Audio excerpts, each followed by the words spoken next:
Deus abençoe, fique com o vídeo, tenha uma ótima semana.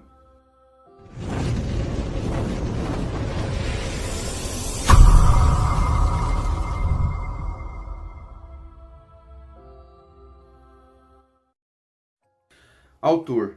Em nenhum lugar do livro o autor foi mencionado, mas a própria Bíblia dá testemunho que Moisés escreveu os 5 primeiros livros da Bíblia, conhecido como Pentateuco, incluindo o Gênesis. Portanto, a tradição judaica e o cristianismo aceitam Moisés como o autor deste livro de Gênesis. Jesus fez referência dos escritos de Moisés em João de capítulo 5, verso 45 ao 47, assim como fizeram alguns versículos do Antigo Testamento, como Êxodo, de capítulo 17, verso 14, e capítulo 24, verso 4, e como no livro de Deuteronômio, de capítulo 31, verso 24. Então essas são as evidências que Moisés escreveu o livro da criação. Mas como esse ex-príncipe do Egito, esse ex-pastor humilde, este líder relutante do povo de Deus sabia escrever? É provável que foi pelo Espírito de Deus, possivelmente teve revelações especiais da parte do Senhor e sob determinados pontos. Além disso, sob a supervisão divina, provavelmente ele reuniu registros escritos e tradições orais na composição desta obra. Isso explica como ele relatou conhecimentos que ocorreram antes do seu tempo. Provavelmente ele tem escrito durante os 40 anos de peregrinação israelita, quando estava em comunicação direta com o nosso Deus.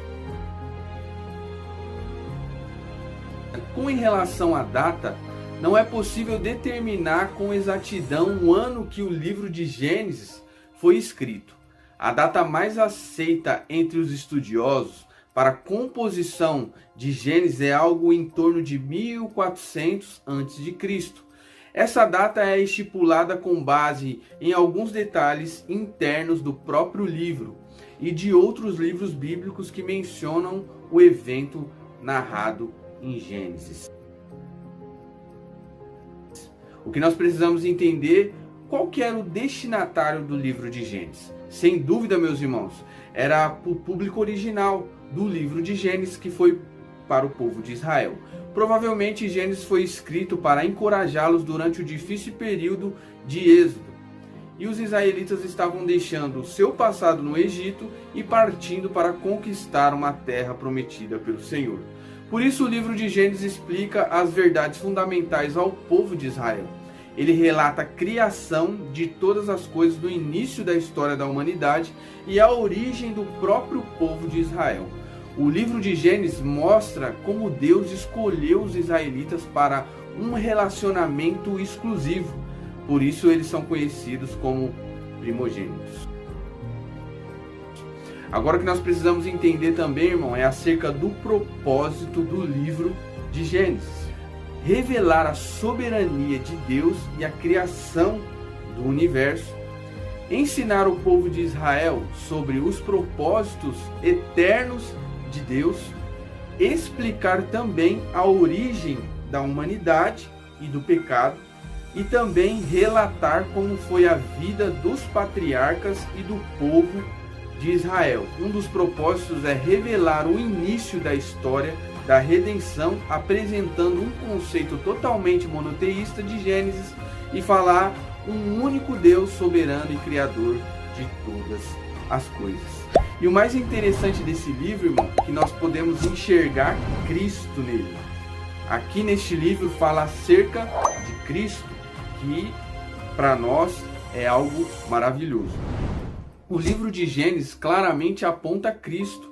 E logo no capítulo 3 lemos que o próprio Deus anunciou o descendente que destruiria Satanás. Gênesis capítulo 3, verso 15. A genealogia iniciada em Gênesis encontra o seu final no Novo Testamento com o nascimento de Cristo.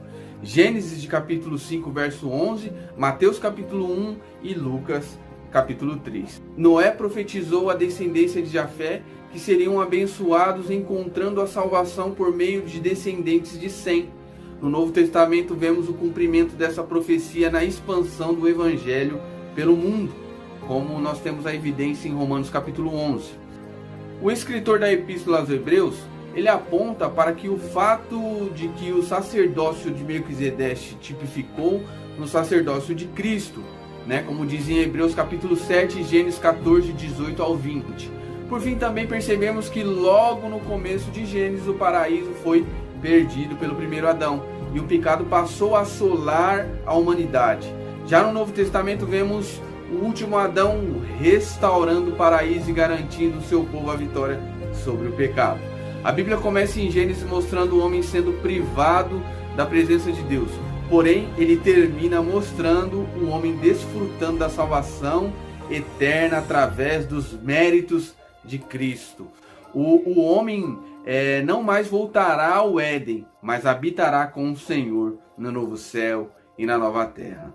Amém, meus irmãos? É um grande resumão, né, para que você venha entender em relação ao livro de Gênesis. Então comece a sua leitura agora e através deste vídeo vai fazer com que você venha entender com mais facilidade em relação ao livro de Gênesis. Tenha uma ótima semana, Deus abençoe e fique na paz do Senhor.